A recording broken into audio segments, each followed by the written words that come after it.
Hey, folks. So, definitely a different kind of live tonight.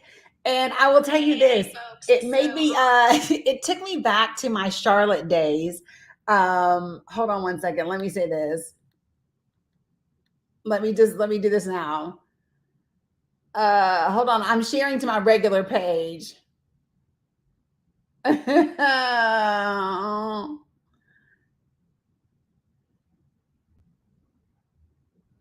Okay, give me one second.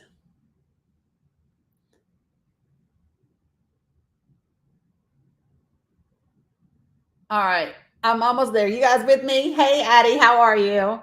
Hold on. I'm sharing to my page so that other folks can join over there. Let me see. Let me see. Let me see. Um, okay. All right. So I'm good. It has been shared, hopefully, to my page, and I'm good. Hey, Mookie, how are you? This is the one thing that I don't like is I can't see who's watching if they don't speak on here. So here's what I'm going to do is I'm going to turn my volume all the way down. And then I'm actually going to pop this up here so that I can see live notifications as well. Hey, Erica. So listen, I know you guys are used to me covering like really heavy stuff and advocating and all of that. But let me just say this, like I think it's okay to advocate for love, right? Don't y'all think it's okay to talk about like relationships and dating in 2022 and why is it so damn hard apparently? That's what everybody keeps saying, right? Hey Ethan, hey Jamie. And so that's what we're going to be talking about tonight and I'm kind of excited about it. Let me just say this. I do have one of my best friends is joining me from Charlotte, North Carolina at 8:30. She will be on here to talk about dating in Charlotte, what she has experienced. She's a little more outgoing than I am when it comes to like dating and talking and all of that. I would love for other people who are watching to join. So if you would like to join the broadcast, I need for you to like comment and let me know. I will shoot you a link real quick and you can literally join me on here so we can have a chat and bring you into the conversation. So, I am surprised because I was like, do y'all want me to talk about like I have some great videos about like a lot of the misinformation that's going on out there and like about some of the legislation that's happening and all that other stuff. And I was like, y'all just want to talk about dating. Y'all want to talk about Tinder and Plenty of Fish and Bumble and and Hinge and Match and eHarmony and dating in 2022. And I think, I think part of that is because at the end of the day, we all want to love and be loved, right? Don't we? We all want to love and be loved. I think we do. Before we dive right into this, let me do a bit of a recap. You all know that we are in the process of raising funds for my new talk show that will be filmed here in Atlanta. If you have not become a sponsor or donated, you can do that at thedannycookshow.com, right? Every single donation counts. It all helps. It matters. There are several hundred of you that watch me regularly. If all of you just donated $25, we'd hit our goal. There is a budget for you to look at so that like the folks over at Encore Films aren't just taking the money and running. Nope, there's actually a production schedule. The set is being built as we speak. All that good stuff is happening. So if you would like to support what I do, that is the way to do it. Bring it to fruition. Okay. So I've done my due diligence on that. If you are a parent of a BIPOC child and I am helping advocate for you, get in touch with me or Erica Relaford or Jessica Day because we're putting together a community forum for that. And there is an incident form for you to be able to fill out so we can kind of gauge how many children are being impacted. And now that I've covered all the heavy stuff, what's up, Missy girl? I see you. We're going to talk love. So just by show of hands, how many people do I have that are watching that are single? Are you single and looking, single and hoping, single and not ready to mingle? How many single people do I have? Because I am single. Who else is single watching? I'm single. Show me what you got. Show me what you got. Let me see single people. Jamie is single. Show me all you single people out there. Hey, what's up, Teresa? We're talking love and dating tonight. It's a little bit of a switch for me. And listen, so Missy, you'll remember this. Mookie, you might. Ethan is single. Okay, so do y'all remember when I was in Charlotte, North Carolina, and I was on like Power 98 quite a bit, and I was doing poetry all the time, and I used to do this thing. Hey, Stephanie, how are you? Brandy said I am single and not ready to mingle. I hear you.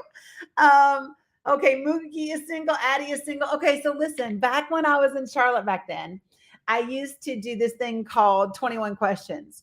And so I would take 21 questions from my Facebook and my Twitter. And then I would record a video response and I would put it up. And people would ask me questions about love and about relationships and about whatever.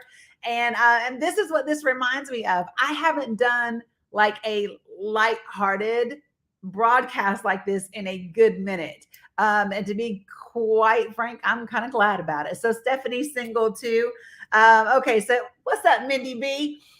Okay, so talk to me about single. How many of you all think that it is difficult to date? How many of you all are finding it difficult to date in 2022? And for all of you guys who are in the comments, is there anybody who would like to join on the actual like broadcast itself? I know you're single, Mindy B.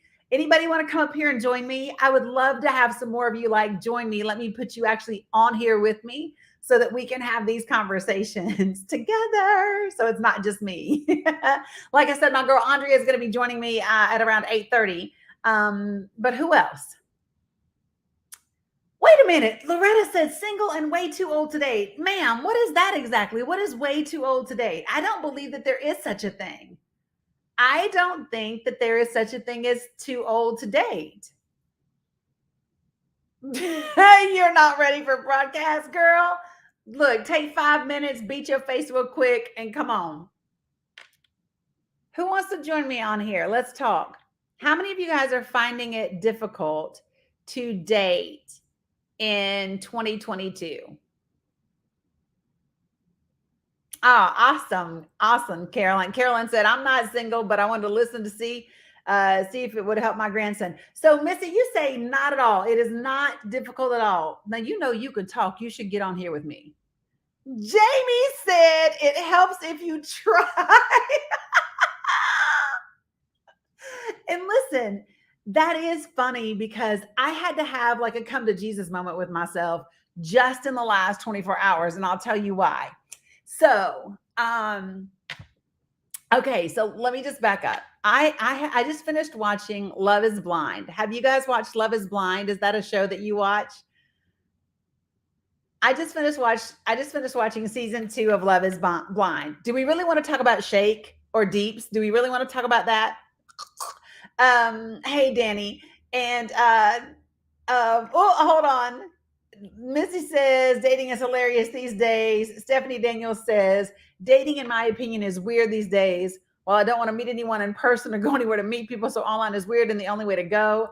Got it. Stephanie, you've seen it. Okay, so listen. So I finished watching Love is Blind. And then I watched this other show called Girl Shake. Listen, he's fake. Shake was trying to save face. When she left him at the altar, he was trying to save face and act like he didn't care. And now he looks like the asshole that he is. So anyway, if you have not watched Love is Blind on Netflix, you don't know what we're talking about.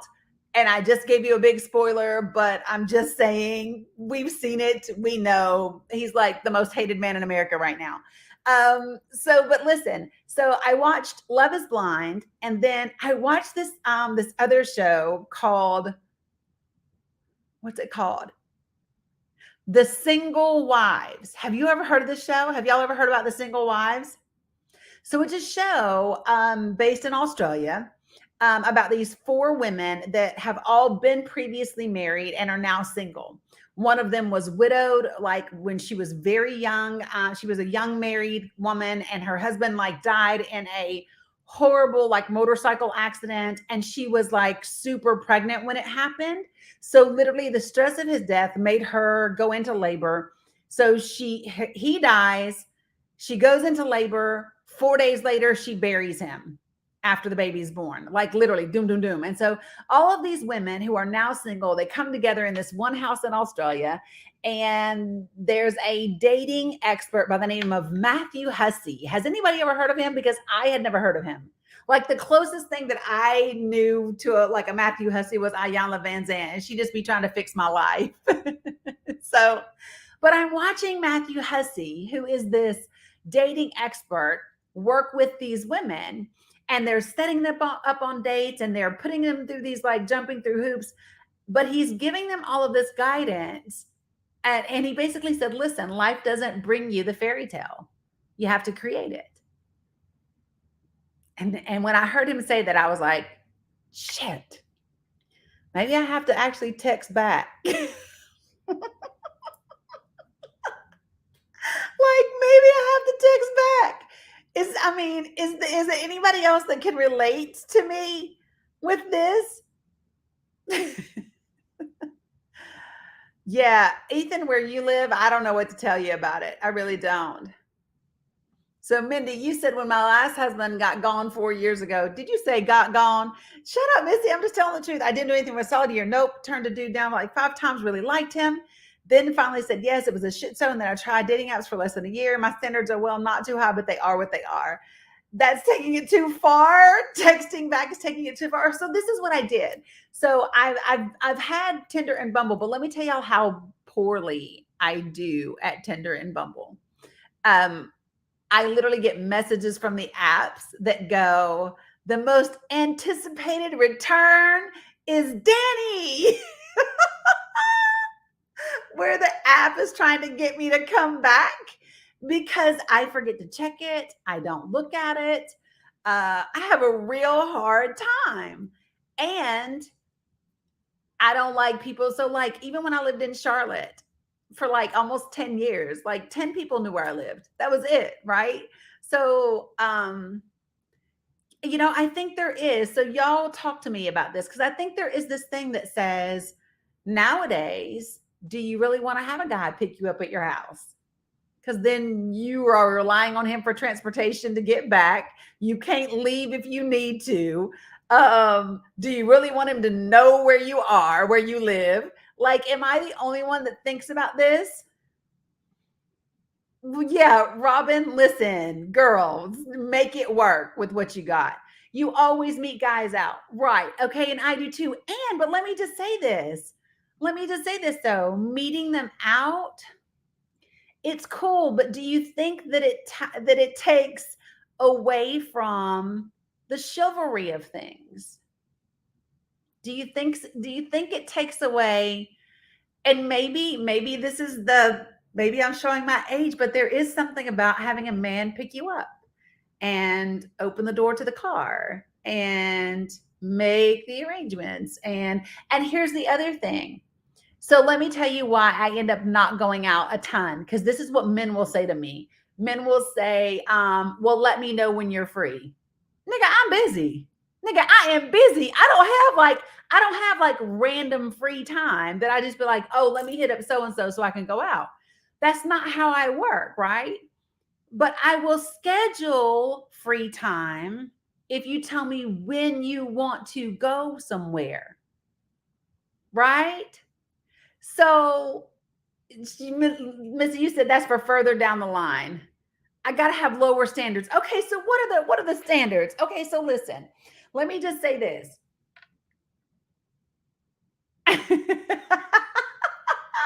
Brandy said, after I figure out he isn't cuckoo, he can then pick me up. Okay, so listen. So I went out on one date. When did I go? Maybe like a month ago. Okay, so I'm going to share with y'all what happened.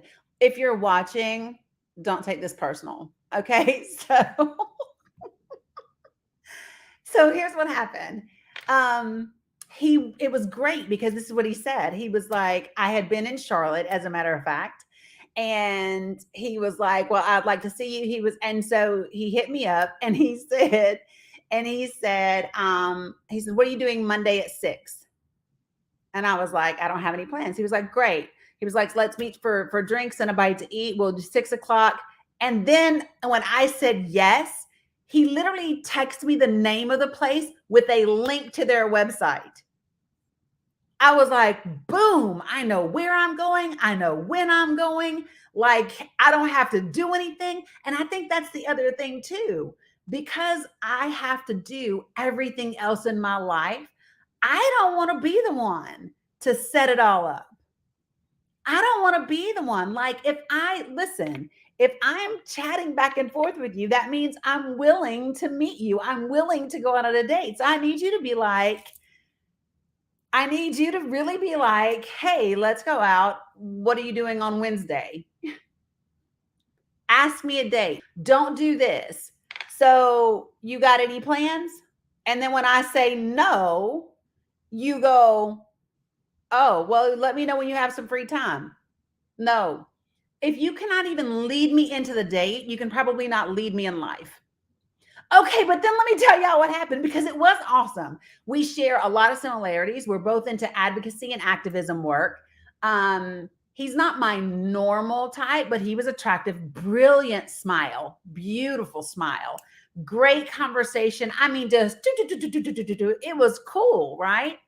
And then like a day or two later, he he messaged me and just said hi or whatever. And I text back and he'd sent me a picture of himself wherever he was. And so like I had like a little ball cap on or whatever on the couch. And so I took a picture of a selfie and I sent it to him. And he replied back and said, yummy. I haven't talked to him since. Yummy is a trigger word for me. I don't like for men to tell me I look delicious. I don't like for men to tell me I look yummy. I am not a steak. I am a human being. You can tell me beautiful. You can tell me pretty. You can tell me cute. You can tell me, don't say yummy. And here's the thing. I ghosted him. He don't even know I'm not talking to him anymore because he said yummy. And I thought about it yesterday. I said, should I even like communicate that? No, because here's the thing. Well, you grown as hell. So Brandy, how old are you, sweetheart? Can I ask how old you are? Because I'm 48. I should not have to tell you, don't call me yummy, especially when you've like you've had one date with me. You have not earned the right to call me yummy. Like if we were in a relationship, if we had already like if you already knew I was yummy, right? Then you could say yummy, but you don't know I'm yummy. I have not given you permission to be yummy with me. We just had drinks and a bite to eat.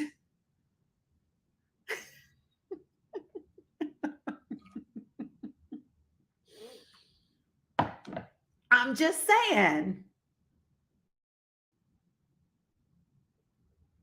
I'm just telling the truth. Okay, so do you want to know why I'm not talking to this other dude? Really nice dude, real estate dude. Again, if you're watching, because I know you know my Facebook. You know my Facebook because you try to send me a friend request. And I want to talk about that too. I want to talk about social media and dating. But before I get there, so I was out a couple of months ago. And right, Jabri, he was way too fast. So I was out a few months ago and met this dude at a club. I know like the DJ and I know whoever, and he was with another friend that I know, and so he was really really nice. I had met him once before, so I knew him before. He was really nice. He was with a friend of mine that was really nice, and it was taking forever for me to get a lift back. And so he was like, I'll just drop you off. He doesn't live far from here. He's got a real estate office close by. And I was like, cool. So I let him give me a ride home. Now, why could I feel a little okay doing that because my building is secure. Like you can't get in it if you don't live here. And so, so I got dropped off. Here's where he doesn't even know why I quit talking to him. Here's what happened. The very next morning, which sounds super sweet, I get a phone call from him and he's downstairs. You showed up to my place without asking me. And yes, he brought me breakfast and was trying to be uber sweet, but it was super creepy for me to be like, dude, you just showed up at my place and said I'm downstairs with breakfast. Boundaries, boundaries, boundaries. So I was just like, I can't do it. Like, I don't know if you were trying to be chivalrous. Like, and the first night that we met, the first, like, he wanted to take pictures of us together and then wanted me to send them to him. And I was like,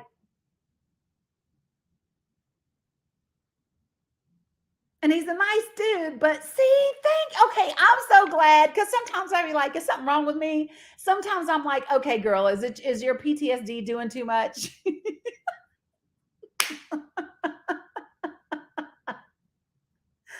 Right? And then, well, I mean, he was polite and whatever, right? But just saying. So then, well, this was the thing, Savannah. He had bought like a couple different things or whatever, and whatever. So, oh, you said you had one sitting on your back porch? Oh my Lord. Okay. So y'all, okay. So then here was the other thing. My PTSD was doing its job. High five, girl. So the last date I went on, I went to lunch. I went to lunch and it was cool. Like middle of the day, whatever, whatever. Grabbed like a little at the little Mexican spot, and I had like a little veggie burrito, cooling out, whatever, whatever. I had a frozen margarita, just one, a little small one, and then we walked through the park and talked, which was cool, right? Which, by the way, let me tell you what happened. We were walking back up through the city, and all of a sudden, this white dude leans his head out of his car and he says, "You Danny Cook?" And I was like, "I'm in Atlanta."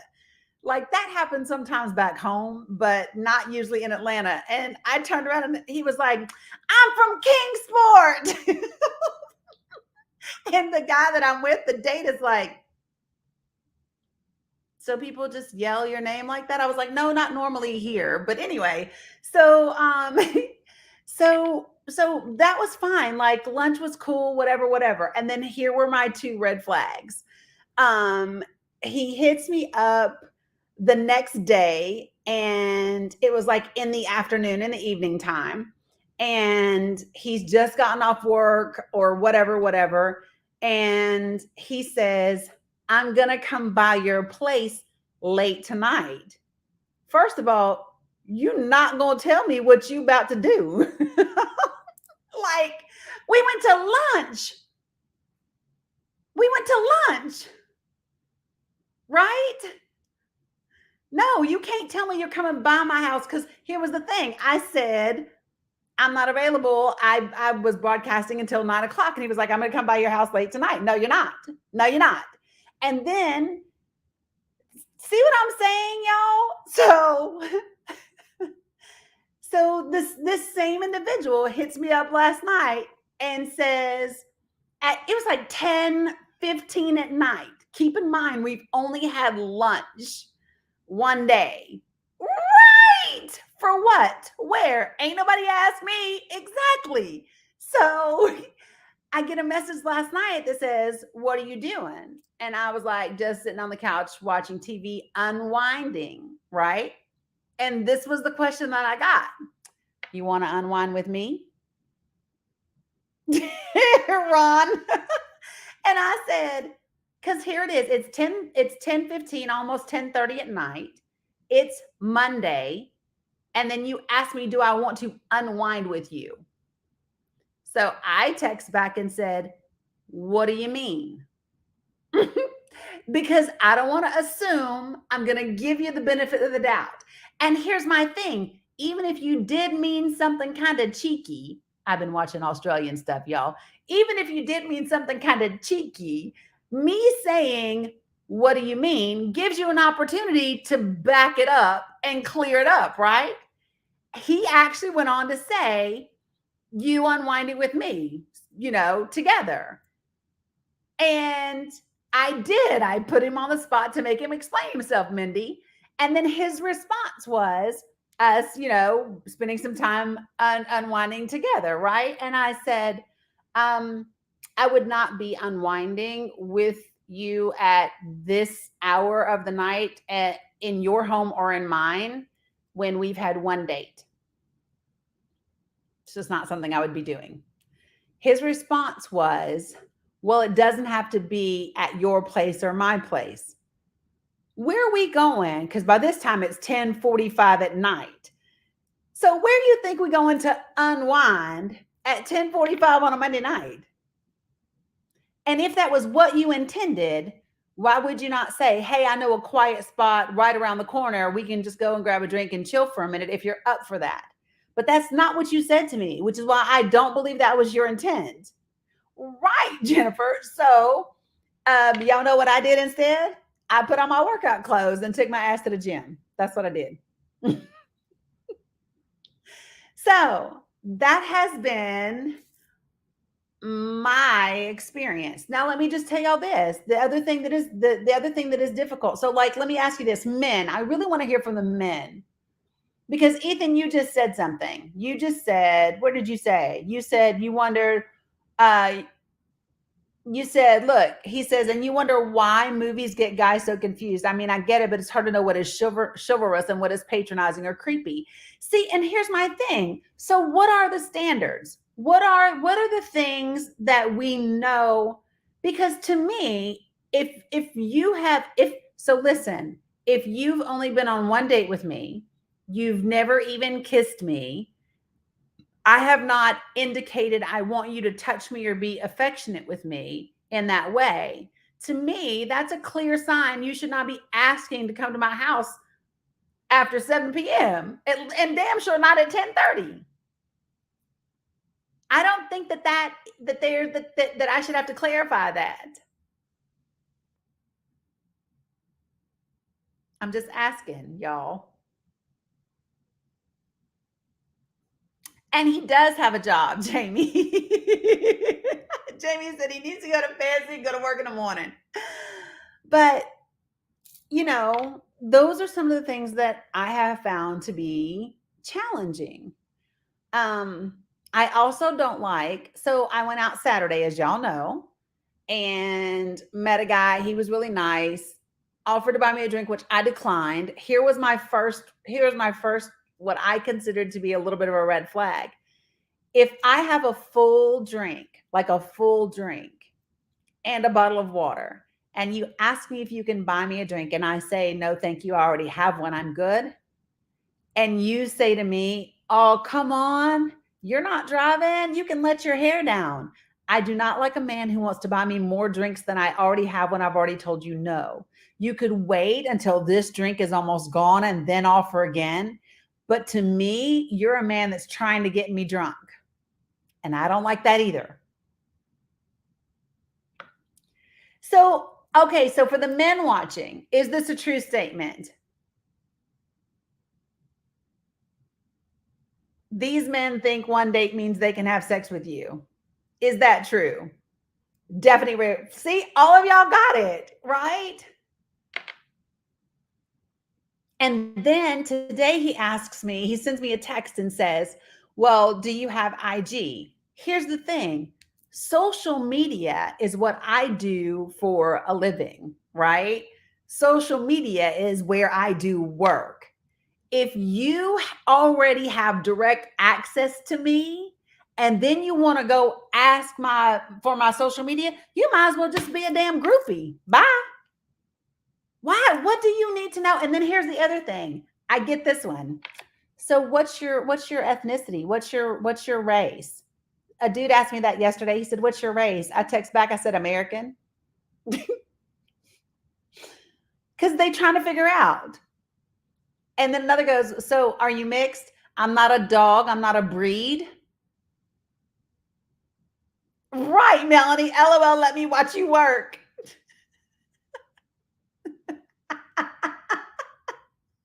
So this is the other thing too, right? So this has been part of the conundrum for me in dating is if a guy is already a follower of mine or he's already a Facebook friend or whatever, right? The challenge in that is some of them have seen me sleep outside of a hospital. They've seen me go to Standing Rock. They've seen me taking homeless men. And they'll be like, "Oh, Danny, you know, that's so great. That's so fantastic. That's so whatever." You might think so, but not if you're dating me. Like if you're dating me and you want some of my time and I'm like, "Nope, I got to go sleep outside of a hospital," or "Nope, I've got to do tons of research on this bill. Nope, I've got to make these phone calls. Nope, I've got to create this landing. Nope, I've got to," you know what I mean? So it can be a little bit of a barrier, or people have unrealistic expectations where I'm concerned. I've had guys go, "Oh my God, you're so normal. What am I supposed to be?" Ron says, "If you're offering to buy me, a house, I'll think about it." Right. And then that's the other thing. I ain't never been that girl. So like I know girls who date for dinner, and I know women who do things like that. I've never been that girl. And what gets me is dudes will say, "Oh my gosh, you're so real. Like, you don't have any fake lashes, there's no fake nails, there's no fake hair. I love that about you." But yet the women I see men doing the most for are those women.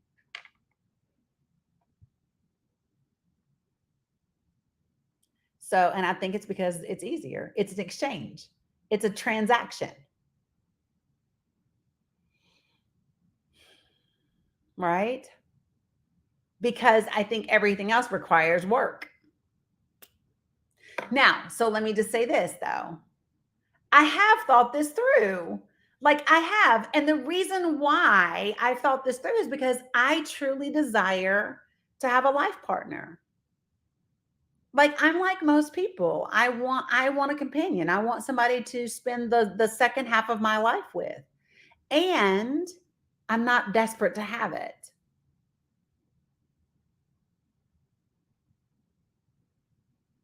Like I want it and I'm not lost without it. Like one of the things that I found out for myself in 2017 was if I could have a husband and it meant going to a 9 to 5, coming home, doing dinner, watching Netflix, going to bed, getting up and doing the same thing over and over again, I would not be happy with just him. If I never have a husband or a life partner and I get to spend my days advocating for people, having meaningful conversation, helping people heal and communicate and work through trauma, I will absolutely still be happy. Like I really learned that about me. And to me, that's a great compliment for the man, because what that means is if I do want to spend time with you, it's because I desire you. I don't need you. It's because I want to. It's not an obligation. Like to me, that should be a compliment, not a threat. So is that true? Men, is it true that men are afraid of women that don't need them? Because I've often heard men need to feel needed and women want to feel wanted. The men that are watching, do you think that's true? That men need to be needed and women want to be wanted? Because I think there's some validity to that.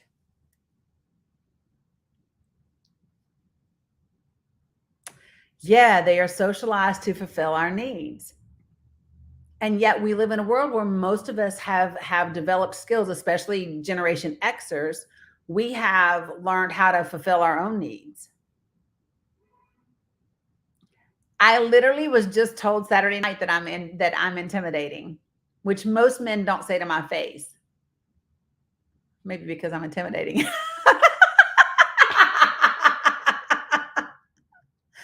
So Ethan says we like bold. We like both. Addie, you were told you weren't needy enough. See, that reminds me. Have you all seen the video that's going around right now of the black man who says that a woman who already has everything on her own is no longer attractive, is no longer desirable, because once she's achieved all of that on herself, then what, he doesn't like her to a certain point. Wow.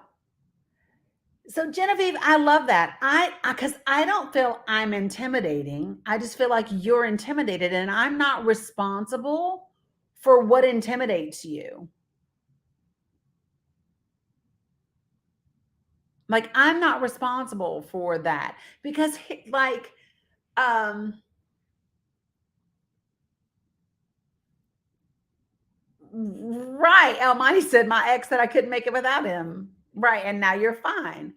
And so this is the thing. So why does it seem that dating is so hard these days? I have theories, right? I think that for all of our technology, we are less connected than we've ever been. I think that we have learned blanket terms that we use so that we don't have to be vulnerable with one another, right? I think a lot of people call every ex a narcissist just because they don't want to be vulnerable and authentic. Um, you know, everything is not a trauma bond.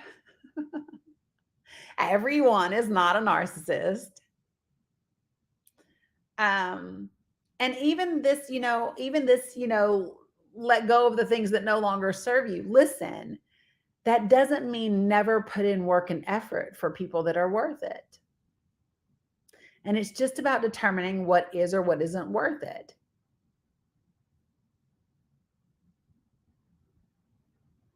Right? I love it, Teresa. You're happy with friend only? Like, I don't know. I don't know. I do want a partner.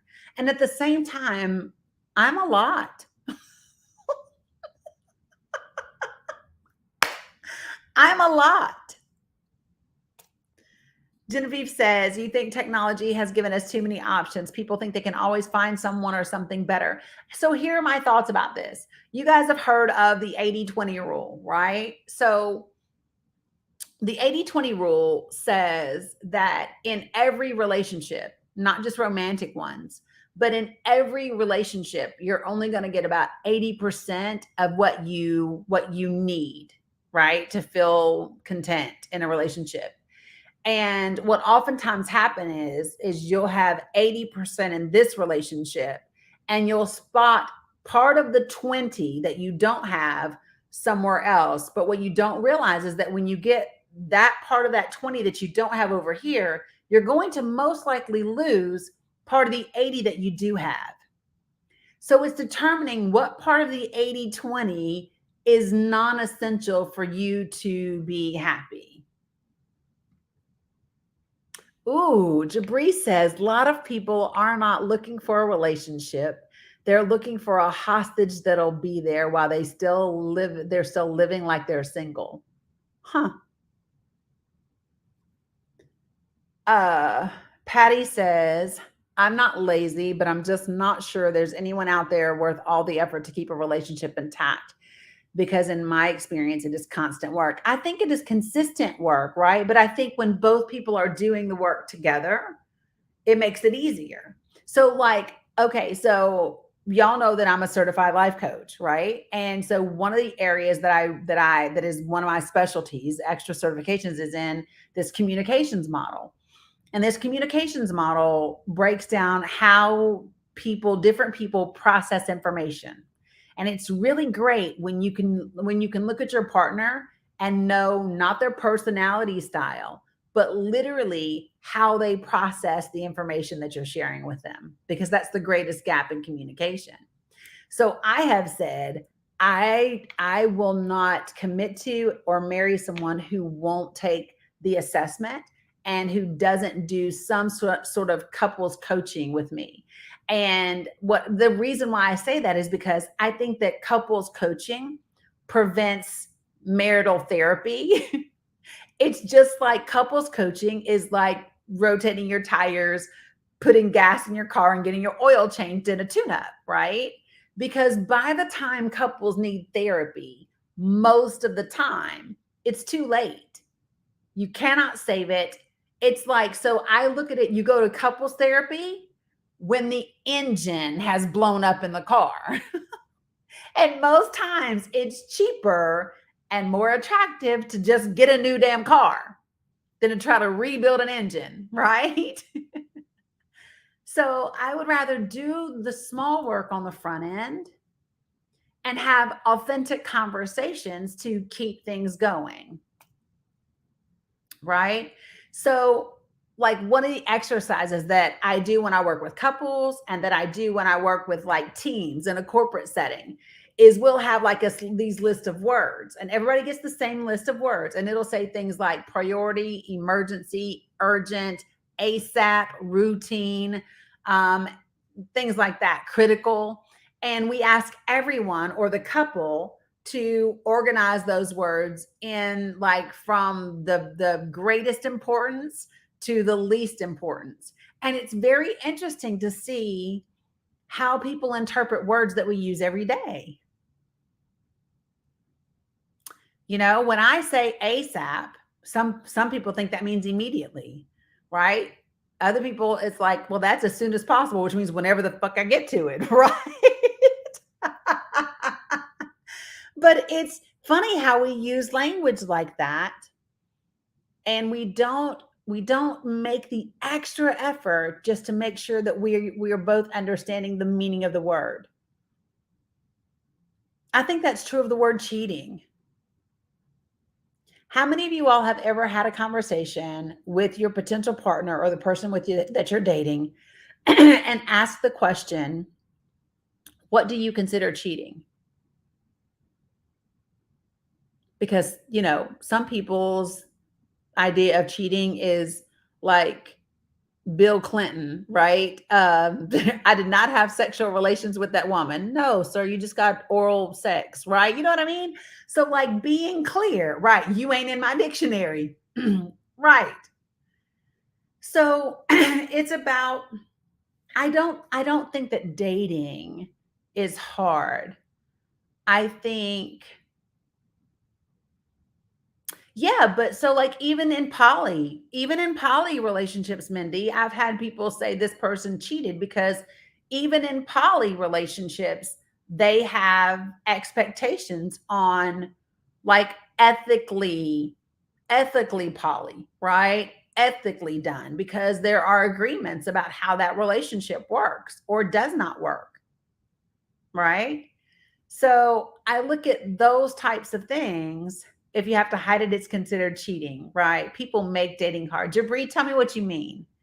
Somebody come get on this damn thing with me. Somebody who will come get on the screen with me.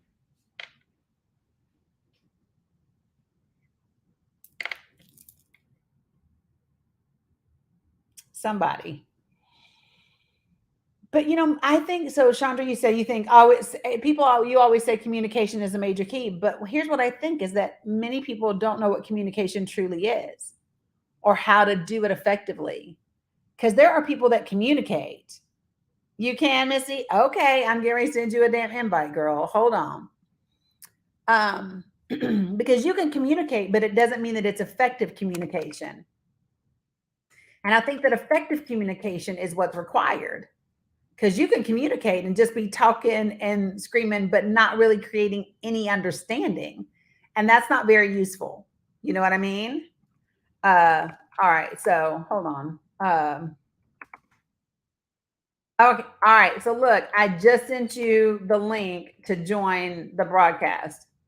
Who else? Anybody else? I would love to have a dude get on here. Jabri. Jabri. Come on.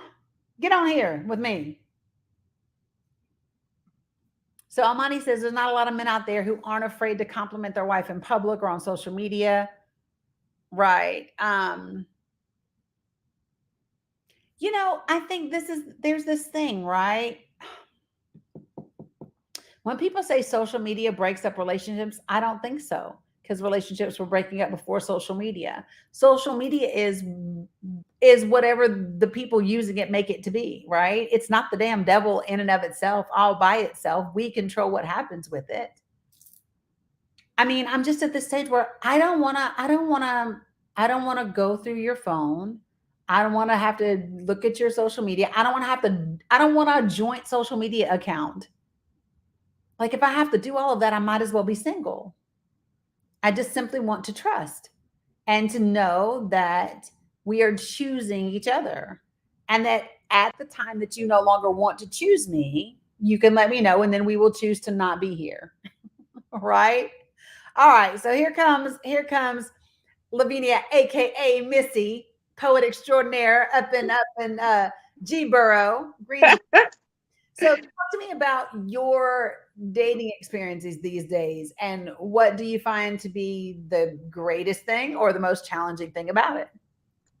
Girl, these dating apps, child, honey. All right, so I told you in the thing I got a story. Okay. So I was on Facebook dating, right? And I know he ain't paying no attention because this is a wild ride. Um, so we get to talking back and forth, whatever, whatever. He's like, yeah, I need somebody to show me around town. I'm new to the area. What? Okay, we're gonna try. All right. So where do you want to go?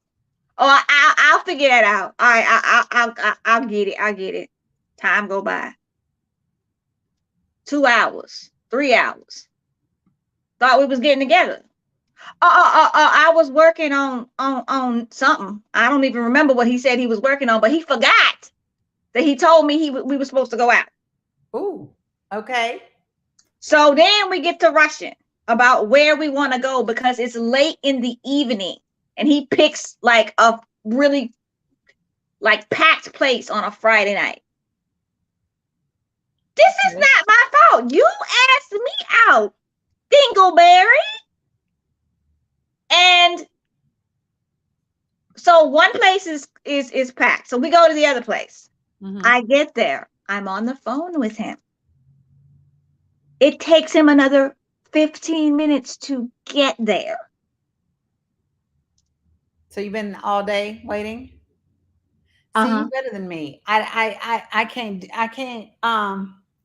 this is why I'm saying, so to me, okay, so we have this thing that we talk about having integrity.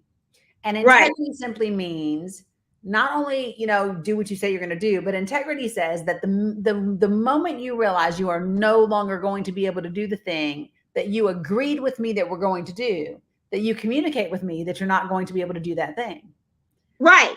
Because that's just a gesture of respect, right? So if I'm no longer going to be able to do that thing, don't do it. Here's the other thing, though, that I do think, and I think it's especially prevalent in Generation Xers. We are the latchkey kids. We have been taking care of ourselves for a really long time. Say that. And so I think because we are this way and we've learned how to be this way at such an early age, we've gotten so comfortable being single and being independent that you just don't put in a whole lot of effort, especially if, like, for me, now, if there's super good, yummy connection, I'm about it. Now, this might surprise people to know about me, but I've had to get very intentional about the boundaries that I set, because I am a natural caregiver. Right. Naturally that way. So y'all saw me give up my whole life for a bunch of strangers in healthcare, right? Imagine what I do for the people that I love in my life. Y'all see me the way that I am with my grandkids, right? Right. And so I used to lose. Do y'all remember Runaway Bride with what's her name? Julia Roberts? When she ain't know what kind of damn egg she liked, because she liked every kind of egg they all liked. Do y'all know what I'm talking about? That was me. It was whatever you want to do, I'm good. Whatever you want to do, I'm good. So, like, okay. So back when I lived in Charlotte and I was still crazy, because I was crazy for a minute. I was straight. Listen, y'all can't talk bad about me because I will tell on my damn self. That's I will tell a lot of stuff. hilarious. Used to be straight crazy. So those of you all who know me, who knew me when I was living in Charlotte, in the beginning, in the first half of my days in Charlotte, you'll remember that I dated a certain NFL player for a couple of years. Straight Right, crazy. right, Straight crazy. Listen, right. our demons played really, really well together. Um, they did. But the thing is so okay, so things that I did with him that I grew to love. I grew to love Call of Duty killing zombies, right? I grew to love it, right? I do not, however, I think I did it for like a maybe 6 months to a year after we broke up. But I don't do it now. Like it's not like I just go, ooh, I just want to kill zombies. It was fun at the time. Right, For example, loved Big Bang Theory when we were together. We watched it all the time, da da right. da da da. The only thing that stuck with me from that relationship afterwards, things that I loved when we did them together, is Marvel. He was the first person to really educate me on Marvel, and that stuck. Like I still love Marvel, but what I have a tendency, or what I had a tendency to do, is accommodate. Well, what you like, I like. Just go with the flow. Yeah, but it doesn't work for a person like us, the No, post crazy, right? no, Because that's where we are now, the post crazy. the post But crazy. right, because you can accommodate all you want and still don't have a voice to say you don't like something. Yeah. And now it's like, well, I like my house Yes. and I like my time Mm-hmm. and I like what I do. Yes. And I'll be damned if I'm gonna give it up for a half hour and Right. a $12 date. What are I we had doing? I had two men ask me, let's go. Can we work out together? No, we cannot. And they're like, yeah, but you love to work out. I do, by my damn self. Like that is my time. There's a reason when you see me in the gym, I got both my headphones over my ears because I'm not trying to talk to you and I don't need you to talk to me. It's like Right, that's my time. And right, and because I give so much of my time elsewhere, I value that time. right, And no, I'm not willing to do. There are just certain things I'm not willing to give up. I had a guy say to me, so get this. So 1996, if you're watching, that's his nickname, y'all. So 1996, I don't know about y'all, but I have a couple of loves in my life. I right. have just a couple Yep, of men that I loved in my life yep, that will always be loves in my life. Now yep. get this. There's nothing sexual about it. There's nothing this about it or whatever. Like 1996 is happily married, beautiful kids, and I am so stoked. Like I feel no jealousy, no nothing. We don't have anything inappropriate, right? Right. And I know that if I ever needed to vent, if I ever get into a dark place, I literally, and you have probably seen this, you've probably seen me, my Facebook status, all it will say is 1996. And as Okay. soon as he sees it, I get a message. So now follow me. This is someone who is legit one of my greatest friends for 25 years. Right. So a dude that I just finished dating off and on, Elmani, you call him French fry, you know who I'm talking about. So a dude that I just finished dating on and off for the last 3.5 years, in a conversation with me, told me that if we got married, 1996 could no longer be my friend. And I said, well, then we will never be married. We will never be married. No, We will never be no. married because you are insecure. You are not Right. going to tell me I can never be friends with my male friends just because we dated 25 years ago. 25. I mean, like, that's 20, a whole child a quarter ago. of a century ago. Right. Like, don't do that to me.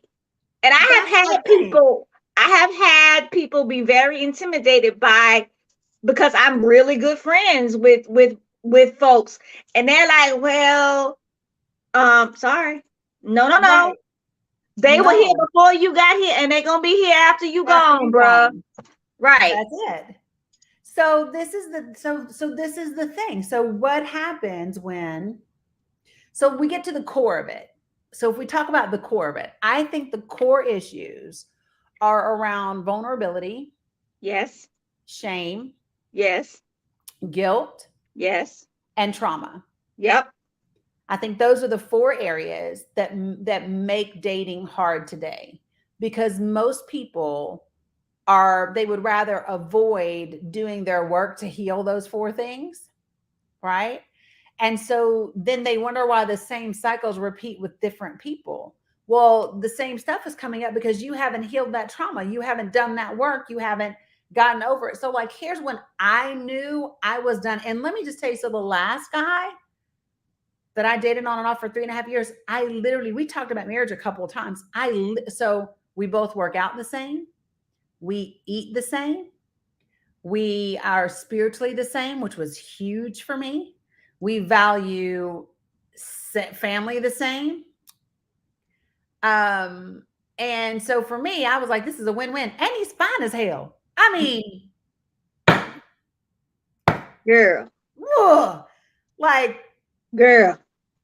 he's Girl, that's so just the fine. icing He on the makes you see cake. the ugly face. You know when they so fine, they make you go, like it hurts.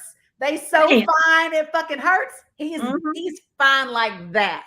Wow. Yeah. And this is when I knew I was done, right? Was when I no longer had the bandwidth to hold space for him. Wow. Right? I no longer had the bandwidth to hold space for him. And this is me. I don't just end things because I'm angry. I will typically say, listen, if these things don't change by this date, I'm out. Right. And that is what happened last summer. In June, I said, if things have not changed, if we are not progressing, if this is not happening by the end of summer, I'm out. That makes sense. Second week of August, he got his pink slip, you know? And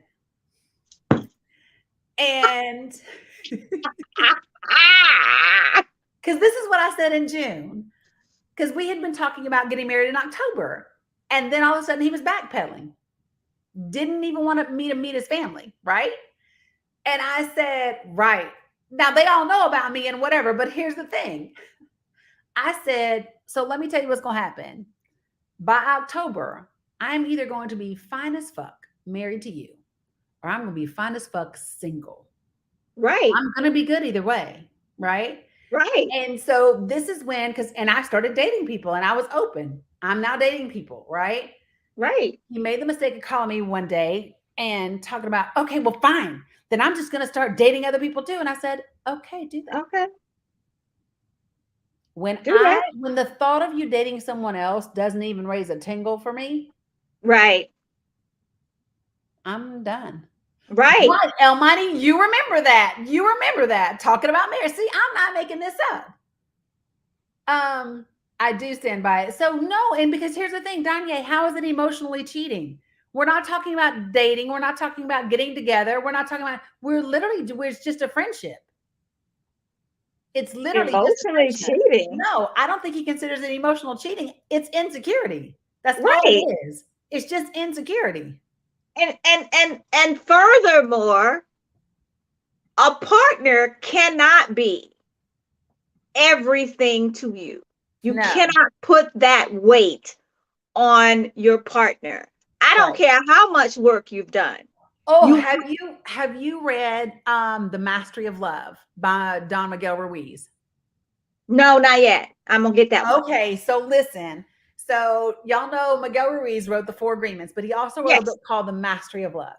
And I'm going to share 2 things with you because this is what you just reminded me of. So the first thing he said is, what happens is a couple will meet each other. Everything is going great. Everything is amazing. And then one person says to the other person, gosh, you make me so happy. And then things start to go wrong. And it's because now that person feels responsible for your happiness, and inevitably they fuck it up, right? Right. And so he talks about this. So listen to this. He says, when he talks about the mastery of love, he talks about the importance of self-love. And I love this example. So he talks about all of us have a magic kitchen inside of us. Okay. But we don't know that we have a magic kitchen. But imagine that you did. So imagine that you have a magic kitchen in your house, and in your magic kitchen, you can dream up your favorite kind of food from wherever you want, seasoned the way you like it, cooked to perfection, and you can serve yourself this perfect meal anytime you want. Okay. Okay. So that is your kitchen of self love. But Okay. if you don't know you have that kitchen, if you just walk in the house and it looks like a regular kitchen and you don't know the kitchen is magic, and then imagine a man comes to your door, he knocks on your door and he says, "Hey, Missy, I have this pizza. It's just a regular old cheese pizza, right? But you're hungry. So Ooh. you can have this pizza if you love me the way I want you to love me." And you say, "Shit, I'm hungry. I need that. I need." And he says, "Here you go. I'll be back tomorrow at the same time, same place with the same pizza." So Yup. you're in your house and you're hungry and you need the pizza, right? Yup. So you're waiting on him. Now, then let's imagine he's 5 minutes late and you're like, "Oh my God, he's not bringing me my pizza. He's not He bringing me. doesn't love me. He doesn't. Did I do something wrong? Do I not deserve the pizza? Does he not? Is he never going to bring me the pizza anymore?" And this is the way that people are in relationships when they do not know they have a magic kitchen of self-love inside them, right? Because they Right. know some raggedy ass cheese pizza from Papa John's when you could be having like from Naples in your house, right? Right. But that's, and so when I read that, I was like, "Oh, that is so good." But now let me tell you the part that I now have learned. I learned that I had a magic kitchen. I did. I learned it. And I started doing better, right? Mm-hmm. And then I realized that my magic kitchen, my magic was conditional. I would only turn on my magic kitchen when I was the size that I thought I should be. I would only turn on my magic kitchen when I was, producing so many things. I would only turn on my magic kitchen when I felt like I deserved to eat from my magic kitchen. Ooh. And when I didn't feel like I Ooh. deserved to eat from my magic kitchen, I would settle Ooh. for raggedy ass pizza, Come even though I on. knew my kitchen was there. Now, is that the pizza delivery man's responsibility? Nope. No. That is mine. Right. Because All once yours. you know you have a magic kitchen, it is your responsibility to do whatever you got. If you need to wash the dishes first, if you need to clean up first, whatever it is you need to do so that you can effectively turn on the magic in your kitchen, Right. that's your job to do. Right. Absolutely. Right. And that is where I have found myself accountable. So I literally had to have a conversation with this dude. He does a lot of things right, Jesus.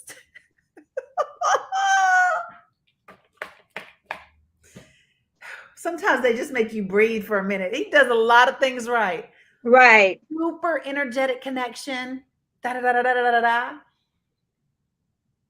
But he chose to get back with his ex. Cool. That's what you chose to do.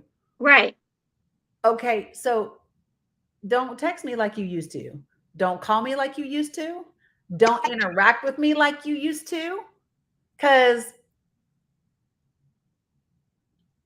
no, sir. No, I sir. mean, No, sir. I am not the cleanup lady or boo-boo the fool. Come on. Look here. And then you want to act like, listen, he talking about she's mad because, listen, she doesn't even know, because she does not know that we used to date. All she knows is she's picking up on the energy. That's Right. all she knows, right? Because y'all know we know, right? Right. We And he definitely was know. like, this is what he said. Yes, I don't like the way that I don't like the way that I handled it. I said, because you're wrong. That's why. Because you still feel a certain way and you shouldn't be with neither one of us till you get your shit together. That's why. Right. That's why you feel a certain way. Okay, so here's my other boo on it. So here's I haven't seen my friend on. So here comes my best. Just go best friend, go best friend, go best friend, go best friend. So this is my friend Andrea. Hello, Joining us. And we are talking all things dating in 2022. Hello, hello. Okay, so let me just tell you about Andrea a little bit because she's not like me. One day, I will never forget the day that you said this to me. She said, "So, Danny, you do realize you're not friendly?" And I was like, "What? Not friendly?" She was like, "No, you're not friendly." I said, "I speak when people speak to me." And she was like, "That's polite. That's not friendly." Right. She's friendly. Like she gets in an elevator and is like, "Hey, how y'all doing?" I get in the elevator and be like, "Please, God, don't speak to me." Because now, if you have a dog, I'll speak to your dog or to your cat. But I You really see what I'm rather saying? not speak to Not like friendly. my friend Melanie. I try to get Melanie down here because Melanie tells me the same thing. When I go out, she was like, "Stop walking around." Like when I go for a walk in the park, or even when I go through the city, I have my headphones on. And she'd be like, "How can a dude talk to you?" And I was like, "I don't want nobody to talk to me, but I do want somebody to talk to me, but I don't." Yeah, good luck. She, how's that working out for you though? Like, mm-hmm. how's that working out for you? huh? I said, how's that working out for you? I mean, well, here's the thing. Okay, so this goes back to what we were saying before. Because I am so content. Shut up, Danye. Because I am so content, it doesn't bother me. Like, it doesn't bother me that I don't, whatever. So, like, I don't know. It's this weird space of, yes, I want a partner and I'm okay. Listen, if I never have to say, "What do you want for dinner?" again? Yeah. The struggle. Like, if I can just walk in my kitchen and fix whatever I want, and we're gonna be happy with whatever I do, right? But you still can do that. I know. Okay, so Do you talk to know? me. I do. I do know that. I do. And I also know that I tend to, so for example, even when my grandkids are here, it's what do you want to eat? I will do for them. And that's like a default mechanism that I have. And that's why I'm mindful of it. Like when I say, Oh, she over there laughing. She over there laughing. I know. Laughing. She is funny to me. Cause Yeah. listen, I'm not even gonna hold you. I'm gonna cook what I'm gonna cook, and either you're gonna eat it or you're not. Yeah. But And it's see, made with love and it's delicious. But I don't have time for the rigmarole. she said, "I don't have time for the rigmarole." Okay. So talk to She me in her about dating. righteousness. Let's talk. Mindy, how does that work? She said, "I want a partner that leaves me the hell alone." That's what she said. I want a Oh, partner. it can happen. It can happen. Yeah. So, okay. So I believe that okay. So let me just preface this. I am not one of these people who believes all men ain't shit. I don't believe that. I believe Right. there are just as many good men, whatever that means to you, in the world as there are good women, right? Mhm. I think that is true. Um, what I do think is that most people at this point, um, don't want to have to put in just too much effort and are willing to dip at the first red flag. Well, I mean, it's a red flag. So Okay, so it depends upon what you're calling a red now, flag. no, it does not depend because it's perception is reality, right? So everybody has different red flags. Okay, so Woo. wait, this is a question from a man, and so the men have been quiet, and so I would like to ask this question. So Kevin says, could it be that you want a partner on your terms and not on mutual accepting terms? Who's that question directed to? Because I will tell you Well, that it's gotta be you. It ain't me. I ain't saying shit. no. Okay, so here's the thing. So no, I think I'm perfectly okay with mutual terms. Like I'm okay with that. I think the terms that I have, which I think everyone has, terms that are non-negotiable, I think they're reasonable. So like you missed the conversation where I was talking about I had a dude that I'd met like on more than one occasion who we had mutual friends and the lift, like my lift got, you know how sometimes you'll order a lift and it'll get canceled or whatever. Right. And he was like, "I'll just give you a ride home." And we were literally like 1.2 miles from my place. So he brought me home. The next morning, he showed up at my place with some breakfast without asking, which to me was I'm boundaries. Well, Boundaries. ma'am, you No fucked them boundaries up when you let him drive you to. I would have walked that 1.2 miles. Well, no, not at 2:30 in the morning in Midtown Atlanta. No, not if I want to make it here. Yes. No, that's who I am. No, listen, not when a few blocks away at Piedmont Park just in the summer, the woman and her dog got murdered at 12:30 at night. Nah, I ain't walking at 1.2. No. And if my Lyft gets canceled twice and he's a mutual friend, to me, you offering me a ride home does not give you permission to show up unannounced. My mama don't show up unannounced. It does not. Right. So for me, that's the red flag, right? That's just not absolutely cool. But so for me, I think that the non-negotiables for me are, I don't think that they're extraordinary measures that I'm asking for. I am not a very needy individual. I don't need a man up underneath me 24/7. Yo, listen. I have had men literally tell me they don't want to date me anymore because I'm not clingy enough and I don't get jealous. And I was like, what is that? That is strange. Thank you. Because they are tactile in ways that we are not. They are touchy. Yeah, but I mean, I'm touchy too. No, we a different kind of touchy. We all right. We touch you. We good. You know what I'm saying? And we can go function. No. Most of the men I found that approach me are like they have to always be in constant contact. Like they literally want you to be with them. And I'm like, what is that? No, that's not what I'm talking about. They want like dependency. Literally. Right. They want dependency. He was like, you're not jealous enough for me. You're not clingy. He was like, you don't. But see, to me, he was like, I be gone. You don't check on. I said, I check on you. But if I call you, I either I might sometimes follow up with a text. I never leave a voicemail. But ultimately, we all know everybody got their phone in their hands. So you saw my call. If you might have been busy, you'll call me back when you're not. Right. Yeah. And if so much time passes, I'm like, man, I wonder if they saw my call or whatever else. I'll follow up or I won't. I don't care. Like, it's not that deep. I am very many don't. I am a very simplistic person. Like, I'm very simplistic. If I miss you, I will tell you I miss you. If I want to talk to you, I'm gonna pick up the phone and I'm gonna call. If I want to hang out, I'm like, yo, this is going on. Let's go hang out. Let's go eat. Let's meet in the park. Let's whatever. It's fucking simple.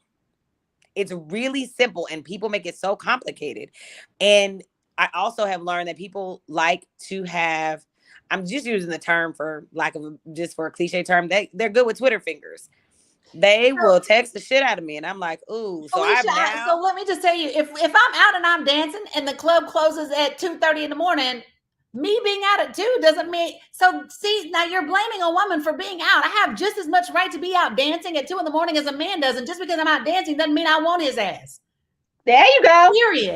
Period. And if you have a mutual friend, and I've met you on more than one occasion, and my ride keeps getting canceled, and you offer to give me a ride home, I would offer to give somebody a ride home.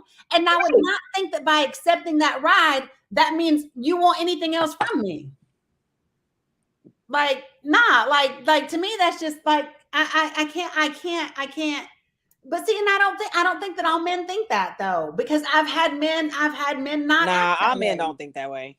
I don't think that all men think that way. I really don't. Yeah, all men don't think that way. I do think so. So some of the issues that I think we have is, I think that a lot of us we've all bought into this. You see it all the time on social media. Listen, I'm walking away from anything that doesn't serve me. I'm protecting my peace at all costs. I'm protecting my energy. Sometimes you're not protecting your peace. You're not protecting your energy. You are hiding so that you don't have to be vulnerable, so that you do not have to put yourself at risk, so you don't have to risk being hurt. Right. Absolutely. Right. Absolutely. And I think that's where many people are. And but also you have those people too. It's not even just that. You have the people that jump relationship to relationship and never even give themselves an opportunity to relearn themselves. Because just like, when you're in any type of relationship, whether it's parent to child, family members, friends, whatever, we all evolve one way or the other, good, bad, or indifferent. We are all constantly, there might still be some elements of like who I was before that are still present, but in essence, I'm proud of myself. There's a lot of growth that has happened. But you have those people that they claim that they want peace and everything else, but in actuality, they have not even healed from the past hurts they already had. So it's not the peace that's the problem. It's the problem that they did not heal, and they're starting to hold other people accountable for their past. Yeah. So listen, this is a true story. If I read your Bumble, your Tinder, your Hinge, if I read your profile and you say, I'm not here for the drama, don't want no drama, no BS, nigga, you are drama, you are BS, and I swipe hard left. Completely. You are telling me that that's who you are. Yeah. Right.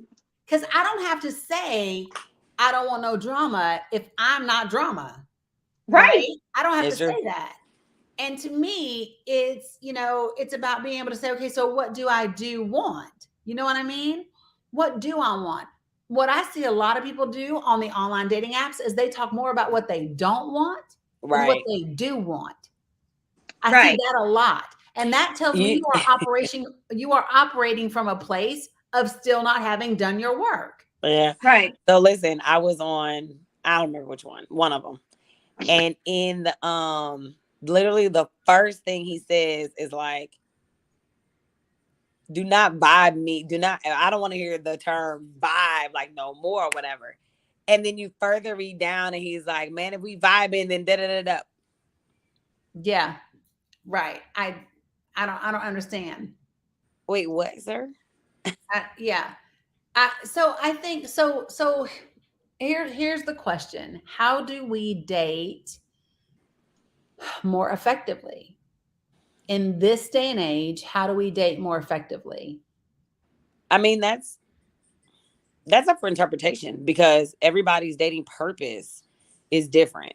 Right. So you know what I'm saying? Like if you're even whatever the purpose is, I think there are certain components that must be present, whatever the agenda is.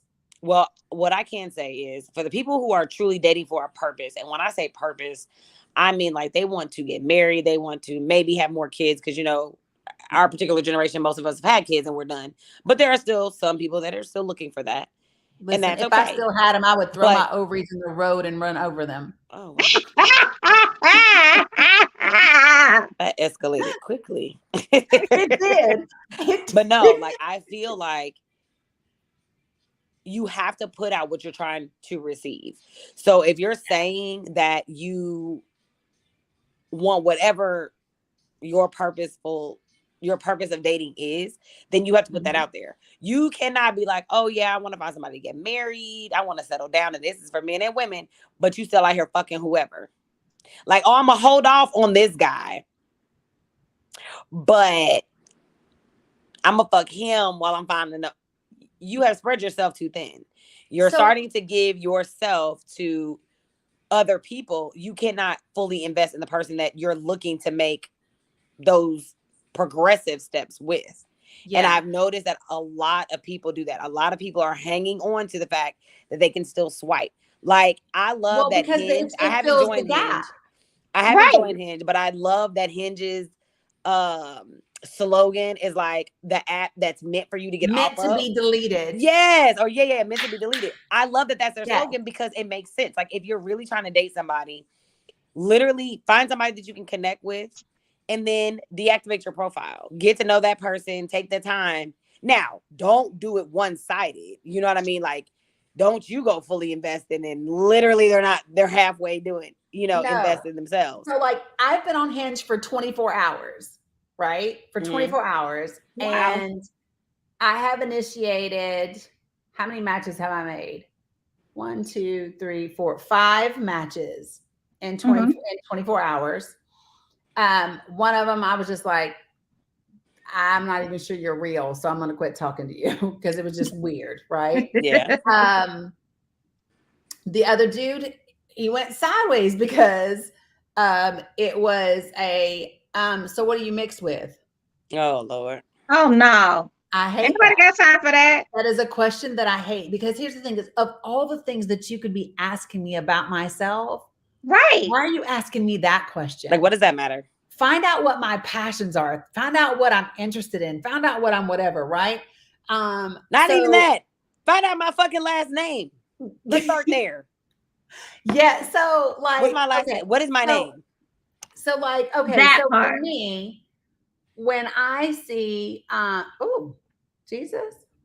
Okay. So let me talk about a couple of things, because I have, right, Melanie, get to know me. So some of the things that for me I have a hard time with, because if I see someone who puts on their profile conservative, if I see someone that puts on their profile Christian, and a lot of it is heavy like God or Bible or whatever, and they say conservative, and if they're white, it's like almost like it's scary. Like, I've seen people on Bumble say no Trumpers, please. I've seen other people say, if you don't want a Trumpers, keep moving, because that's what I am. It's crazy that even the politics have become an initial disqualifier Absolutely. before you even get to know someone, right? It's become one of those things, right? So Mindy says, all my bios say no Trumpers, not negotiable. And I've seen that, right? So, but the funny thing is, like, I'm not gonna lie.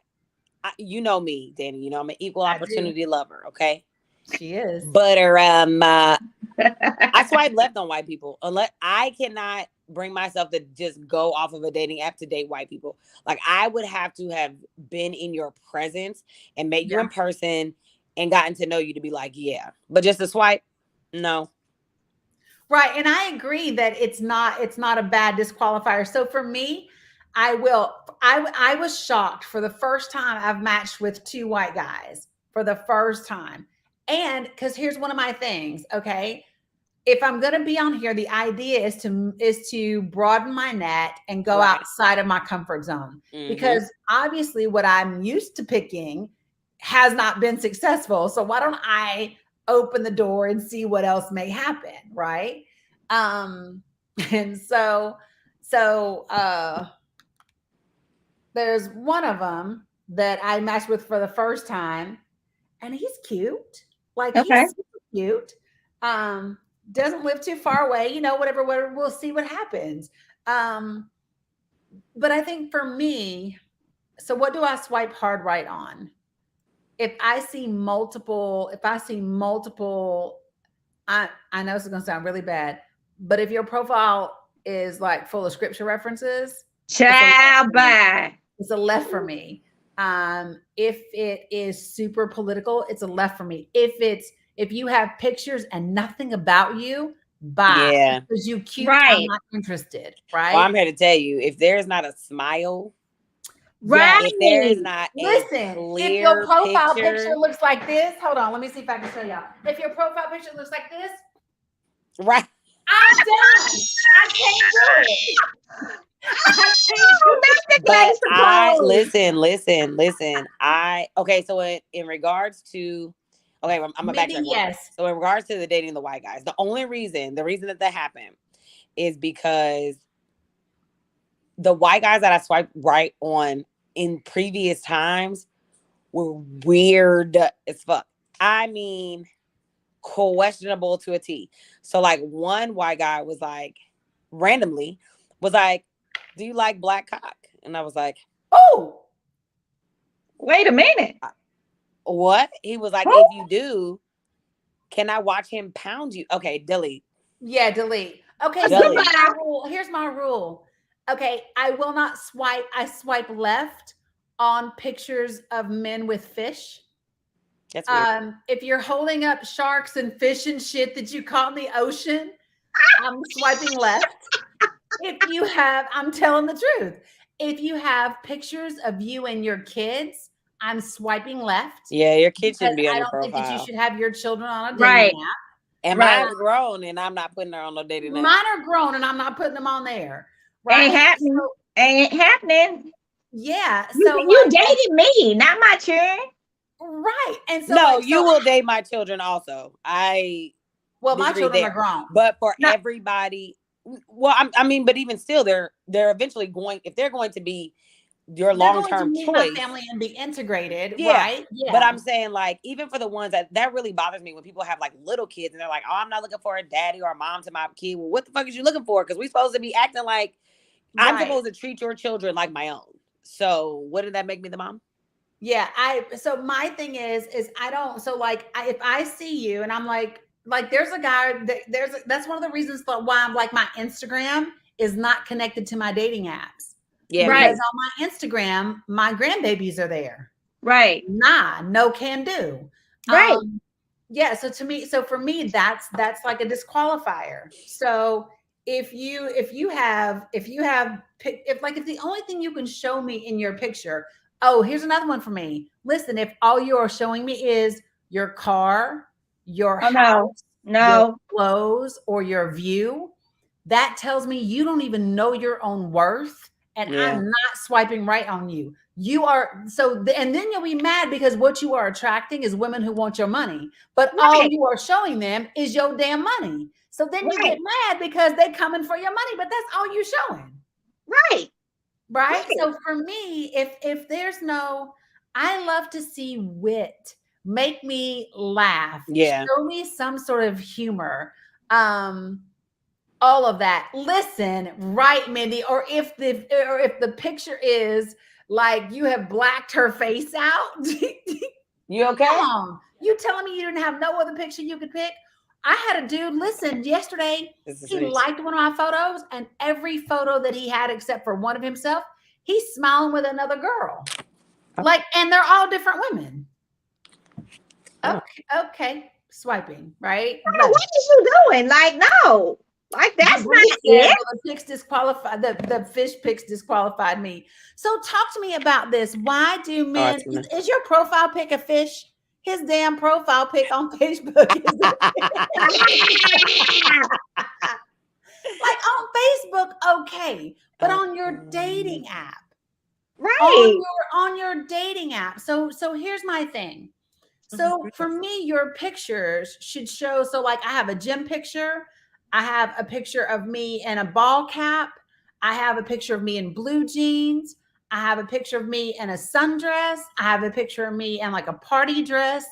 And then I have a picture of me just like from a headshot, right? So for me, that's me giving you varying looks, and all of my pictures are from within the last 6 months.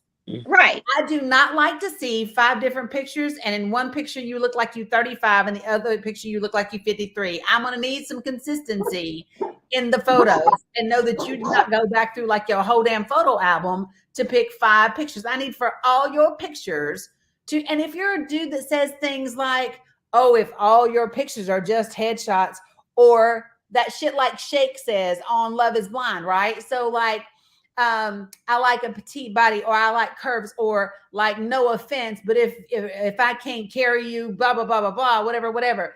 You know what? Even if I fit your qualifications, I don't want you. You're not the man for me.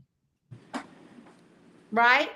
Right. But I also be knowing when I ain't the woman for them, because I'm looking at them like, ooh, you look like you want a gym. You a gym rat and you want somebody fit. I ain't your girl. Look, she said, I don't like the ones who say queen too much. I'm the same. Oh my God, same. Because now you're just trying to, or I don't like the ones who try to say words that, listen, if you do not know the context in which to use the word, don't expect. Please stop. Please stop. Don't even open your mouth. Just. So to me, the point is, right, Mindy, I'm not attracted to fish. I want to see you. Like, it's fine if fishing is your thing and you're going to be like, okay, so babe, when I go out, on Sundays, or when I want to go out for the weekend on the boat with the boys, we're going to go fishing. Great. I love that that's something that you want to do. But what I want to see is, what are the things that tell me about you? Show me something with a smile. Tell me a witty joke. One of the things that I do like on Hinge that isn't on any of the other places that I know of is on Hinge. You can leave a little audio clip in your profile. Oh, wow. And so, okay, so I did mine. Hold on. And I didn't know what to say. Don't try to be laughing at me. But Also, I will you can say, pick I different understand prompts that for every picture. Huh? it's your, I said, I understand it's your thing, but, and I don't know why, but when they are holding up a fish, they are telling you about them. It's something that they enjoy doing. Well, Is I it mean, something you don't like? No, it's not that I used to fish all the time when I was little, but my thing is like, okay, let me just say this. I don't want the first picture I see of you to be holding up a dead ass fish. You could have one in there, like towards the back. But if you got 6 pictures and I mean, 4 of I them get are that. fish, I'm just, but so here's what I do. So like the other thing I like about Hinge is you can pick a prompt for every photo or video that you have. And then it's got a voice prompt and you can pick like whatever the prompt is you wanted to say. So like the one that I picked says, believe it or not. Right. And so this is what my little voice prompt says. I might change this shit, but I didn't know what to do. And I just got on it last night. Right. But so check it out. This is what it says, believe it or not. And then here's my voice prompt. So believe it or not, I love to lift weights, work out, hike, definitely love music, and I bake and crochet and am completely secure in both my feminine and masculine energies. So that's my believe it or not. Nigga, I can crochet and I can lift weights and I'm good doing all of that. I can do both. But there are a lot of people who can't, right? I've seen people say, all I ask for is honesty. And to me, I just go, well, isn't that a given? Why do we have to say that? no, honesty is not a given. I can say that. Having been It's on, not, but it should be. Right, it should be. And everybody, like you talked about earlier, everybody's definition of honesty is not the same. Right. Like, said, girl, now I want to date you. You said what? Mindy B said, girl, now I want to date you.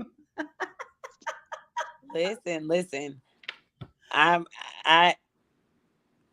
I just don't know about the dating world. I was talking about that with somebody else the other day, and I was just like, people are like, oh, the internet's been around forever. And I'm like, yeah, but it just keeps creating more and more access. But now at this point, there's piss in the pool. Okay. Yeah. And I almost feel like somebody probably shit in it at this point. Oh my God. Brandy said she loves music. So back when she was on dating sites, she would have some of her favorite lyrics on there and she would get messages saying they liked my poem.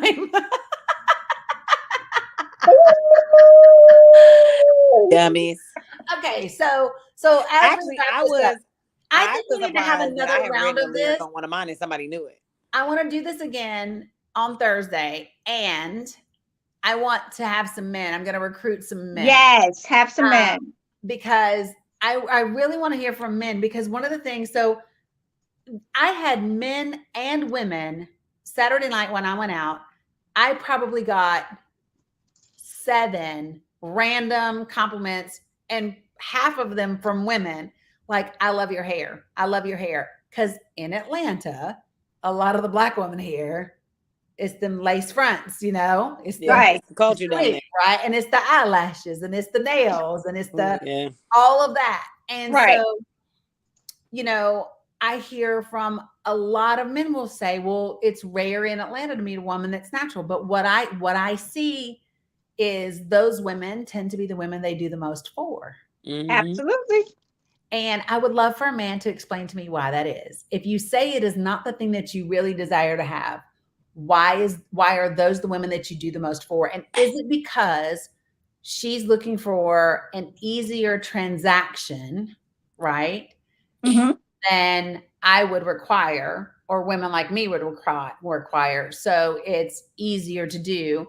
And you get to stay behind your wall. You don't have to be vulnerable with it.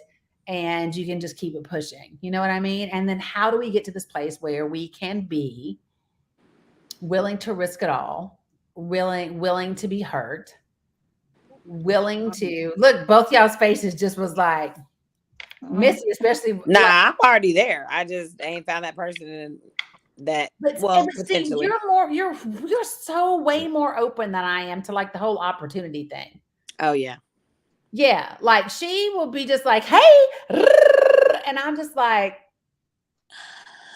Yeah, and I'm somewhere in between. So, the lineup worked out real well. You know what I'm saying? yeah, because that's literally the difference. Like we went out a couple of Fridays ago, and like we're at this spot, and it's a flashback Friday spot, which by the way you'll love. Okay. Okay. By the time we end up there, and we're up in this little VIP section, and Mimi is there, from Love and Hip Hop. Rich Dollars is there. Whatever. 112 is there. Fazzy J is there. Blah blah blah. Whatever. Right. And by this hour, many of the people are lit. Okay. Lit. I, however, being the girl I am, I've had quite a bit, but I've had water. Like, Right. I can't, because I like to pace myself. I want to have a good time, but I do not want to be whatever. Sloppy. And so one of the guys said, he asked me, he was like, so are you having a good time? I was like, yeah. And he was like, well, you seem so much more conservative than all these, because when I go out, you are never going to see me. Okay. So they used to laugh at me when I lived here before, because we would go out, and y'all remember that song, Bend Over, Touch Your Toes, and everybody would bend over and be just twerking their booties. I literally would have on my heels and my dress, and I'd be going, touching my toes, just lifting my feet up. Because here's my thing. I'm not bending over, shaking listen, what the way it jiggles is for me and certain people to know. And I just don't think and I don't know, I'm just not the girl that's going to be bent over doing whatever. And so, and our women have some women made it harder for other women. Because I have a friend who said, girl, these young girls out here, they be giving it up for dinner and whatever, and they've made it so hard because now there's an expectation. And so do we have women that are hurting? No, women been doing that for ages. Yeah, but is it more prevalent now? Because no, you just hear about it because it's on the internet. Listen, the internet was not as popular. Remember when I lived in Asheville? Internet was not as popular. But let me tell you, and this was a little experiment that I did, but it got to the point where it was 1 week I was on the dating app. I literally had a date for every meal. See, okay. And you know me, I don't need the meal. It don't be like that. I be wanting conversation. So I'm like, I'll even pick. I'm like, it could be IHOP. It could be a food truck, like whatever. They want to impress. Okay, understand. I appreciate this, but I'm not going home with you. Right. Yeah. I don't care if we go to STK or if we go to Chipotle. The outcome is the same, right? Right.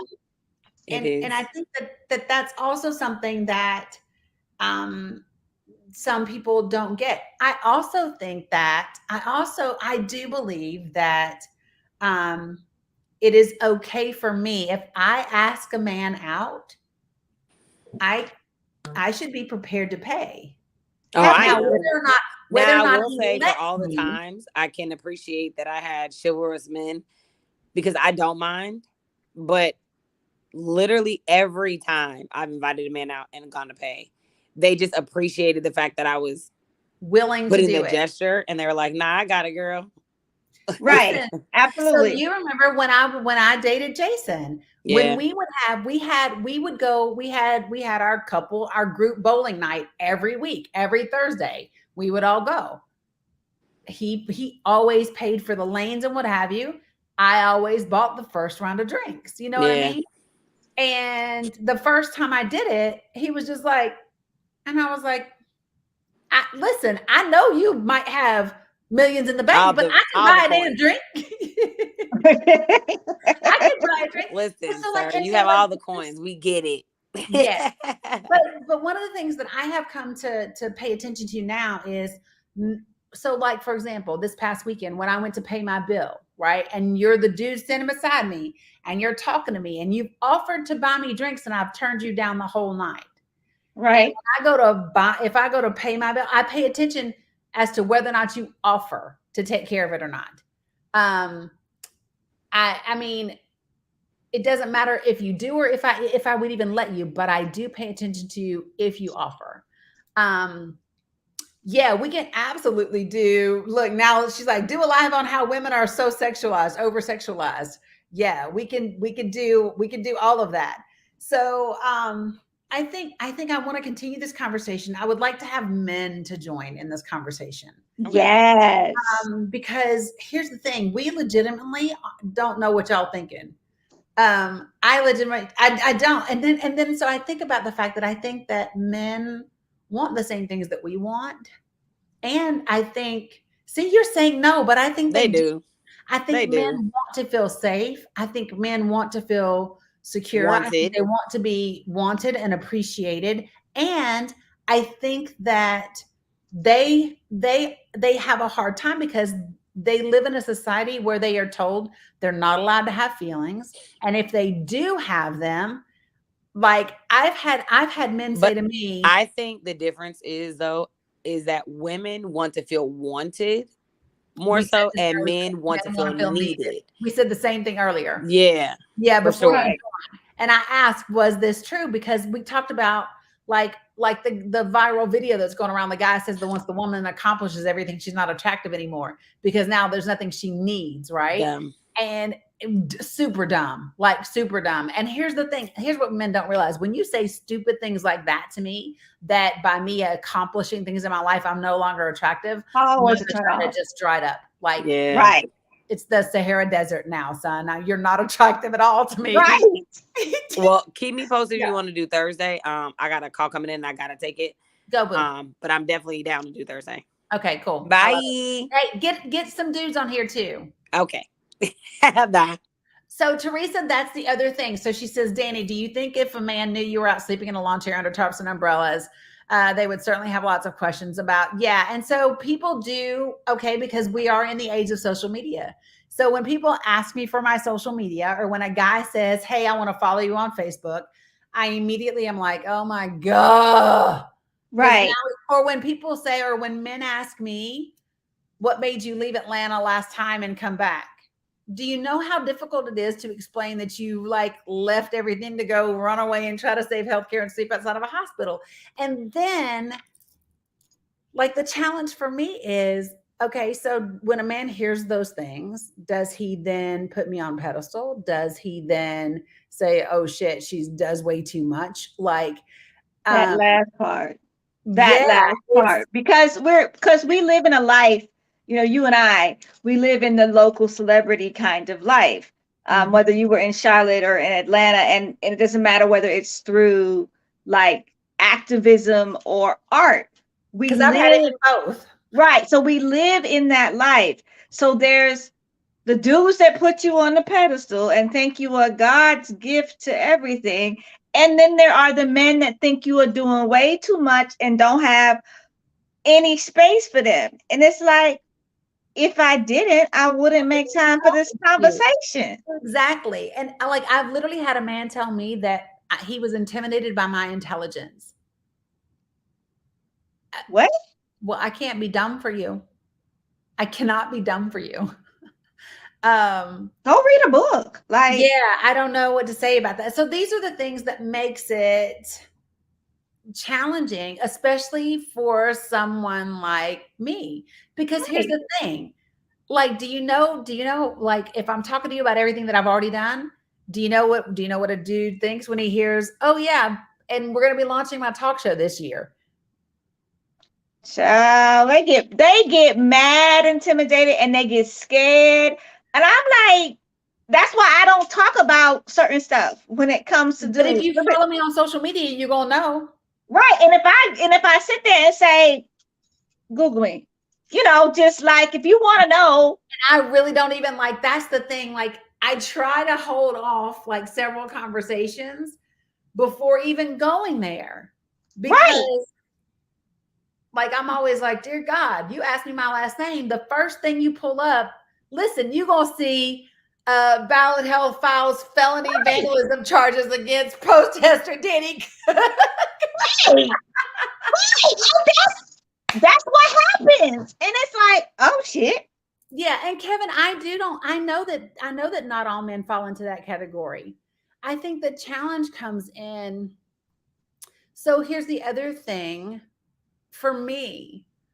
Um, for me, because I lead in so many other areas of my life, I have to have a partner who knows how to lead. I just do. And if you don't know how to lead, I will not follow. But if a man, and this is what I try to explain when men talk about submission and this and that and whatever. So follow me. Submission only comes after you have trust. And trust doesn't come until you have respect. And if I do not respect you, I will never trust you. And if I do not trust you, I cannot submit. However, if you demonstrate and carry yourself in a way that I respect you as a man and as a human being, right? Then I will develop trust by seeing you do the things you say you're going to do, right? And then guess what? You don't have to try to make me submit. When you Right. demonstrate those qualities, I just naturally align. And I don't look at it, Absolutely. and for me, submission is mutual. There is a back and forth that happens with submission. So in an area that is my expertise, then it's okay for you to submit to me in that area of expertise, and vice Right. versa. And Right. it to be this beautiful. So the way that I look at it is this beautiful, like little seesaw, where there's just this great balance of energy that happens. I no longer think that attachment is romantic. Woo! Attachment is a red flag for me, and is a sign of control. It is not attractive, right? So, when you say I need you, or when you say I need you in my life, or I can't live without you, nigga, bye. Bye. Attachment is not attractive. Possessiveness is not attractive. You do not Oh, own hell no. you, Yeah, right? yeah, So like no. it's all of those things. But so yeah, it makes it challenging. It makes it challenging, but it also helps you to be clear about why relationship is so important to you. Because I think that's the difference between us. Because the things we know will fade away.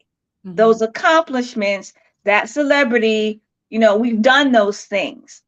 But we value human interaction in a way that I don't think other people get.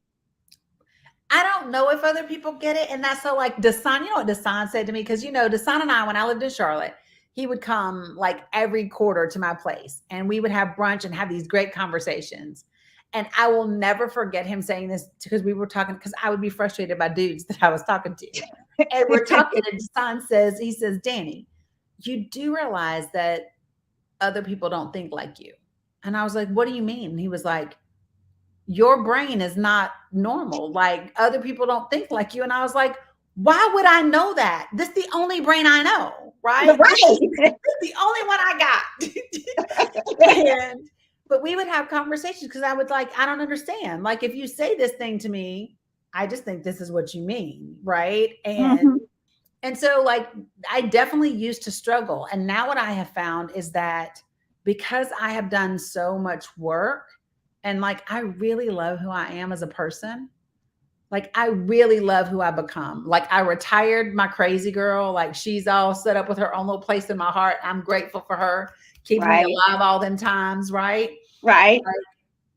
So, but I don't need her anymore. I have other skills. I have other coping mechanisms. I have other ways of dealing with life. And I'm really happy with who I am. And because of that, I'm not dependent upon anyone else to bring me joy or to make me happy. Right. And I'm not willing to give up the person I've become to be what you need. Okay. Okay. And I'm not willing. that's really key. That is so key.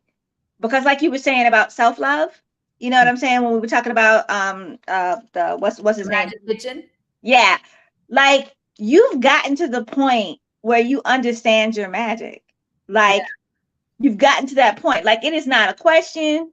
Mm-mm. Don't play with me because no,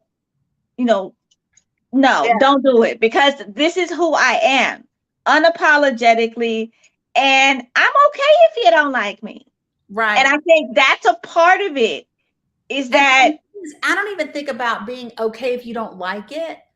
The part that I really get with is if you need me to be something else that contradicts with who I love that I am yep, not willing to give up the part of me that I love to be something that you need that I know is not healthy for me. right, I know having PTSD and whatever else, I know that attachment is not healthy for me. I right, know that possessiveness is not healthy for me. I know right, that jealousy is not healthy for me.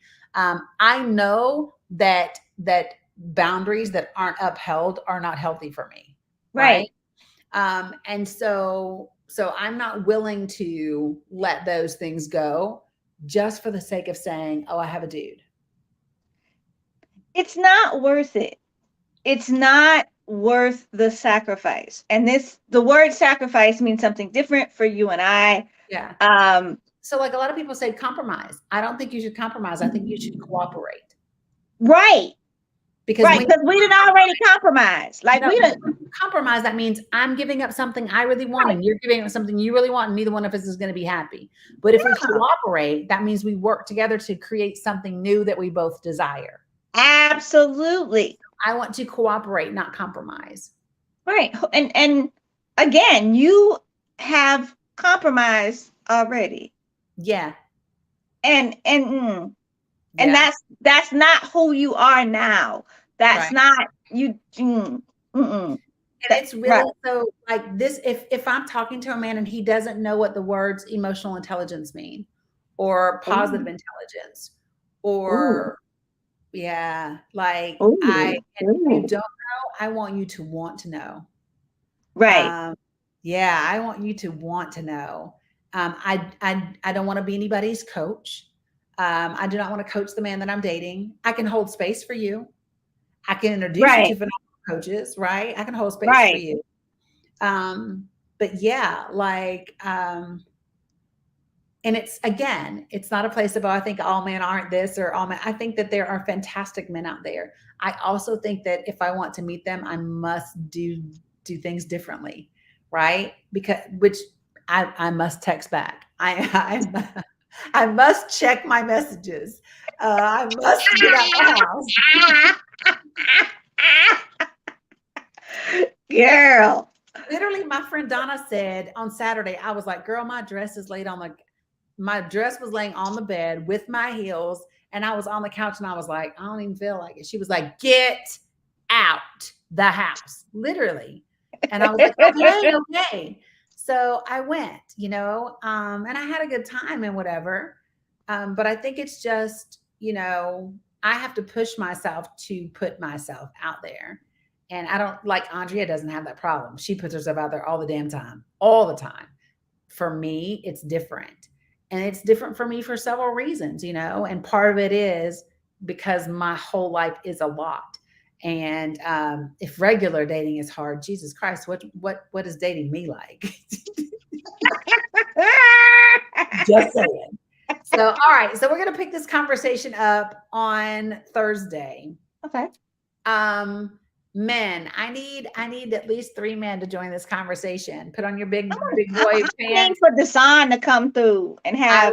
I would love it. He And and I I'm like totally calling him out. Like I would yeah. love for Desan to come through and contribute to the I conversation. will hit him up and see. I would also love for there to be some men that maybe I don't know. Maybe I only know you through Facebook or whatever, but we're not friends. I would love to hear from other people that that I don't have relationship with, and to hear fresh perspectives and varying ideas. Kevin says compromise does take place at some level. It has to, unless you decide what you must have and what I no longer need. See, I don't know. I don't know how I feel about that. I don't know how I feel about that because if it is a need, then it's probably related to a core value. And those are things that I don't compromise on. Right. Right. So I think, I don't know. I think that cooperation is an evolved state of compromise. And that's the state that I would rather live in, if that makes sense. So anyway, all right, guys. Thank you, Missy, for joining. You're welcome. Y'all, thank you, Missy, for getting on here with me on I'll see you later, girl. On Thursday at 8 p.m. Eastern Standard Time, we will be back having this conversation. And you know why do this? Because it's definitely outside of the norm of what some of you have seen me do. It's kind of more of what I used to do, though, before I started diving into the world of politics and activism and healthcare and advocacy. I used to talk a lot about relationships and people and wholeness and healing. And as a coach, these things mean a lot to me, right? And so I think that this is also advocating. Does this make sense? I think so many of us want to love and be loved. At the end of the day, that is what we all want, is to love and be loved. And maybe these conversations will shed some light that help us figure out how to do that more vulnerably, more authentically, and more powerfully, so that we can all achieve the things that we want, So again, guys, I need your support in order to reach our goal for the talk show, right? The DannyCookShow.com.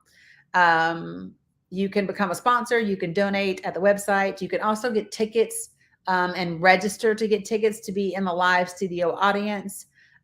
Make sure that you are following me on all of my platforms, right? The Danny Cook Show, the Rantings of Danny, Danny Cook, all that good stuff. And let me just say this. If you are familiar with my Connect deck, my daily guidance and mindfulness deck, this deck right here, my Etsy store is Intrinsic Connections, right? And so this guidebook is really great. It's all about kind of getting clarity and guidance in your everyday life so that you can grow and take the steps you want to take in your life's journey. If you have been thinking about getting a deck, I would recommend that you do so immediately, because the cost of the deck is going up a week from today on the 15th from $38 to $44. So if you have been thinking about getting a deck, you might want to do that. Okay. Because they will be going up. It is one, it's doing really well on Etsy and all of that good stuff. So I appreciate it. That also helps and supports. If you are interested in any of my art, that is another way that you can support me on a personal level. If you've seen my paintings, if you've seen my drawings, any of those things, DM me if you're interested in them, and I would be happy to get them. The one that I posted today, nobody has taken. I'll show you just a few. So this is the one from today. This piece is available. It is 22 by 28. It is a spinal canvas, which is a premium canvas. This piece is a hawk full moon that's available. This one is also still available, and several others. I have finally gotten to the place where I am willing to let a few of my other pieces go. So just DM me, okay? That is it. That is all that I have. I hope that you all enjoyed this conversation. I know it was uber long, but I also think that it was good conversation. And we all learned a lot from each other and had a good time and laughed. It felt good to not be so serious and crying and overwhelmed tonight. The world's a pretty heavy place right now. So, feels good to kind of breathe for a minute. I will see you all on Thursday at 8 p.m. Eastern Standard Time. Be amazing, be light, and be love. Peace.